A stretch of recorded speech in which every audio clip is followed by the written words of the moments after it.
Welcome to this edition of the 700 Club. America is once again shocked, grieved, and horrified at a vicious attack by what looks like terrorists that took place in Boston. The FBI is looking for suspects in these terrible bombings. They left at least 3 people dead and more than 140 people seriously injured. And one of them was an 8-year-old boy who was waiting with his mom and his sister to see his father cross the finish line. Charlene Israel has this look at the hunt for whoever was behind the blasts. Across the world, major cities are on high alert today. The deadly bombings in Boston leading to a surge in security from Los Angeles to London. In Boston, investigators are trying to figure out who carried out this terrorist attack. The FBI is heading up the case, appealing for any video or still images taken by marathon spectators. Early this morning, officials searched an apartment in the Boston suburb of Revere, Massachusetts. Investigators were seen leaving a home carrying brown paper bags, plastic trash bags, and a duffel bag.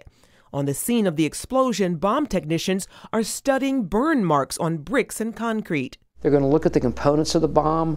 It will tell them, is this just somebody that put this together over the internet, or is this a bomb maker? Meanwhile, doctors in area hospitals collect pieces of shrapnel from the injured, also to be examined. Still no word on a motive or any confirmed suspects, but the bombings came on one of Boston's most famous holidays, Patriots' Day. This attack is the first successful bombing in the U.S. since the attacks of September 11th. But in an address to the nation, President Obama urged against a rush to judgment, not using the word terrorism. Make no mistake, we will get to the bottom of this, and we will find out who did this. We'll find out why they did this. Any responsible individuals, any responsible groups will feel the full weight of justice. Other White House officials say the explosions are in fact being treated as terrorism. Some lawmakers agree. Right now it has all the indicators in every aspect of being a Al-Qaeda or Al-Qaeda affiliated attack. The Pakistani Taliban have denied any role in the bombings. As the details around the explosion continue to develop, stories of overwhelming acts of kindness are being reported. Boston residents offering their homes to out-of-town runners. Blood donors showing up en masse to donate to the Red Cross. Some running straight from the race, and rescue workers reacting immediately in the aftermath of the explosion. Charlene Israel, CBN News. Well, our CBN News terrorism analyst Erick Stakelbeck is with us now from Washington. And Erick, what do these tactics tell us? Is this a lone bomber, or do you think it's something to do with some of the organized terror groups?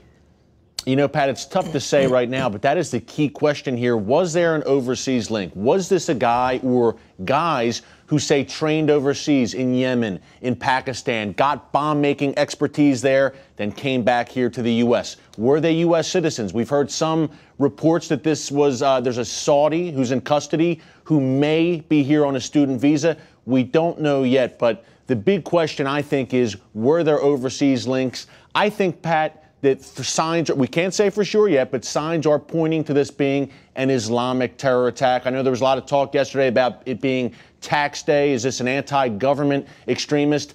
In my experience, Pat, studying this for the past decade plus, when, say, a federal building is hit or an IRS building is targeted, that is more the anti-government type terrorist. With Islamic terrorists, Pat, it's usually indiscriminate violence, like what we saw yesterday, women, children, civilians, with what really appears to be no political point at all. That is a hallmark of Islamic terrorists. Also, the bombs here, Pat, multiple bombs. This is also a hallmark of groups like Al-Qaeda, of Hamas. Multiple bombs and ball bearings inside these bombs to kill even more people, maim even more people after the bombs go off. We don't know if there's a link overseas yet to an organized terror group, but it looks in the very least like some kind of lone wolf Islamic terrorist, but not sure yet.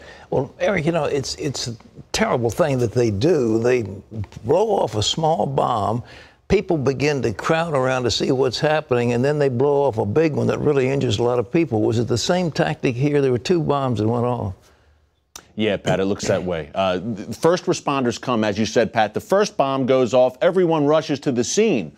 Then a second bomb is set to go off just a few seconds after the first one. So when everyone kind of runs up to help the people injured from the first bomb, boom, the second bomb goes off. That's what happened yesterday, Pat. And also, as I mentioned, ball bearings inside the bombs. We see this in the Middle East a lot, Pat. Hamas does it in Israel. They'll put ball bearings, or they'll even put nails, wrap them inside these bombs so that when the bombs go off, even more people will be killed by the shrapnel afterwards. Have you got any report about the injured? I understand there are about 130 people who were injured, and some pretty serious stuff. Pat, I'm hearing horrific, horrific things. People walking around, missing limbs, laying around, missing limbs. It looked like a war zone from what people are saying up in Boston. Looked like an absolute war zone, absolute carnage, blood everywhere, horrific scene, like a scene from war. And really, Pat, it is a war. If this was an Islamic jihadist attack, look, Islamic jihadists 33 years ago, Pat, declared war against us. We are at war. We need to come to grips with that and adjust mentally, psychologically, because terrorism, what happened yesterday, it's all about psychological terror, Pat. This is the face of it, right? Indiscriminate, at a joyous event, the Boston Marathon, women, children. One of the victims, Pat, an 8-year-old boy cheering for his dad. That's the epitome, the definition of terrorism. There's a young man in custody, I understand, is a student on a student visa who's from Saudi Arabia. Have you got anything about him? Not much, Pat. You know, he's reportedly 20 years old. We know they searched his apartment up in Revere, Massachusetts, which is a suburb right outside of Boston. So this guy apparently in custody. There were some reports, Pat, that he smelled of gunpowder. So we don't have all the details yet. But the fact that his apartment was searched, and also authorities took several bags of materials out of his apartments. So he's definitely a person of interest right now. But I think the big question, again, I hammer home the point, was there an overseas link? Or, look, was this just a small cell of guys in the Boston area, say young Muslims who were maybe radicalized online, inspired by al-Qaeda online, but no direct links to the group? We've seen many cases like that, Pat, dozens of arrests like that over the past few years. And remember, this is horrific what happened yesterday, and we even dodged some bullets in the past few years. Think of that Christmas Day underwear bomber, Pat. Think of the attempted Times Square bomber 3 years ago. We've dodged some bullets. Unfortunately, yesterday, it caught up to us, and let's hope this is the end of it. Eric, thank you very much. And again, our hearts go out to these people who were wounded and injured. On a joyous day, Patriots Day in Boston, and the Boston Marathon draws people in from all around the world, and about 26 or 7,000 participants, about 17,000, I understand it, crossed the finish line before this bomb went off. But to think that somebody would be so vicious, so evil, as to want to kill little children and maim families who are there rejoicing in a sporting contest on a beautiful day in Boston. It just makes you sick at your stomach. But don't talk to me about religion of peace. No way.